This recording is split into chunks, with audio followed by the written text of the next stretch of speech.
ان حضرت صلی اللہ علیہ وآلہ وسلم پر وحی کا ابتدائی دور اچھے سچے پاکیزہ خوابوں سے شروع ہوا۔ آپ خواب میں جو کچھ دیکھتے وہ صبح کی روشنی کی طرح صحیح اور سچا ثابت ہوتا۔ پھر من جانب قدرت آپ تنہائی پسند ہو گئے اور آپ نے غار ہیرا میں خلوت نشینی اختیار فرمائی اور کئی دن اور راتیں وہاں مسلسل عبادت اور یاد الہی و ذکر و فکر میں مشغول رہتے، جب تک گھر آنے کو دل نہ چاہتا۔ توشہ ہمراہ لیے ہوئے وہاں رہتے۔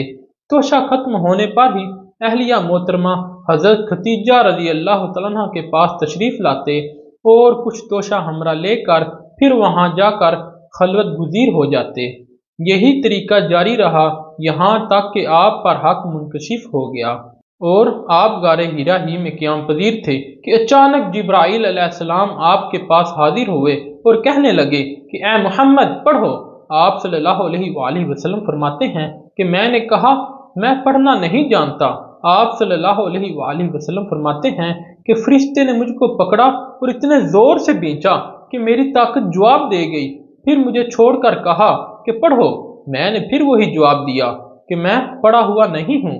اس فرشتے نے مجھ کو نہایت ہی زور سے بھینچا کہ مجھ کو سخت تکلیف محسوس ہوئی، پھر اس نے کہا کہ پڑھو۔ میں نے کہا کہ میں پڑھا ہوا نہیں ہوں۔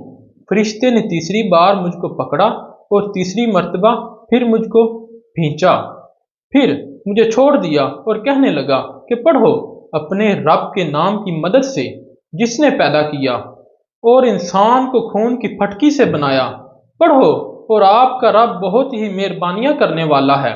بس یہی آیتیں آپ صلی اللہ علیہ وآلہ وسلم حضرت جبرائیل علیہ السلام سے سن کر اس حالت میں غار ہیرا سے واپس ہوئے کہ آپ کا دل اس انوکھے واقعے سے کانپ رہا تھا۔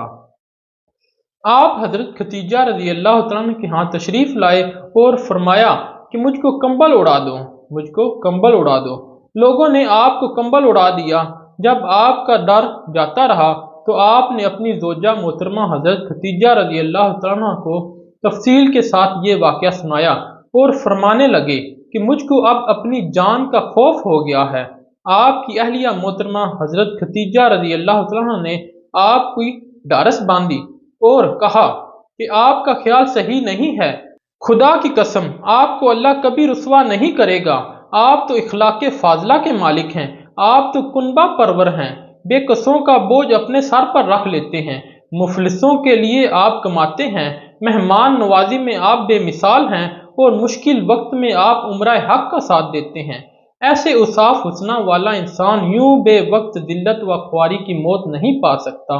پھر مزید تسلی کے لیے حضرت ختیجہ رضی اللہ عنہ آپ صلی اللہ علیہ وآلہ وسلم کو ورقہ بن نوفل کے پاس لے گئیں، جو ان کے چچا زاد بھائی تھے اور زمانہ جاہلیت میں نصرانی مذہب اختیار کر چکے تھے اور عبرانی زبان کے کاتب تھے۔ چنانچہ انجیل کو بھی حسب منشا خداوندی عبرانی زبان میں لکھا کرتے تھے۔ انجیل سریانی زبان میں نازل ہوئی تھی، پھر اس کا ترجمہ عبرانی زبان میں ہوا۔ ورقہ اس کو لکھتے تھے، وہ بہت بوڑھے ہو گئے تھے، یہاں تک کہ ان کی بینائی بھی رخصت ہو چکی تھی۔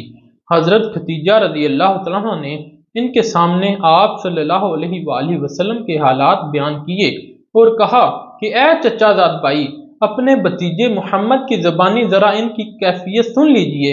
وہ بولے کہ بھتیجے آپ نے جو کچھ دیکھا ہے اس کی تفصیل سناؤ۔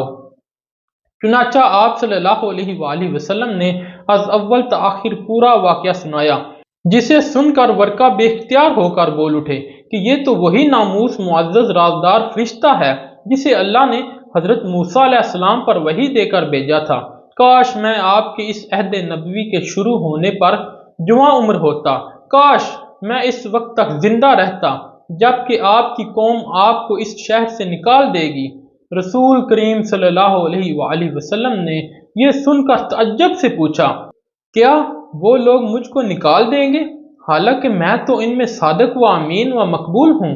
ورقہ بولا، ہاں یہ سب کچھ سچ ہے، مگر جو شخص بھی آپ کی طرح عمرہ حق لے کر آیا لوگ اس کے دشمن ہی ہو گئے ہیں۔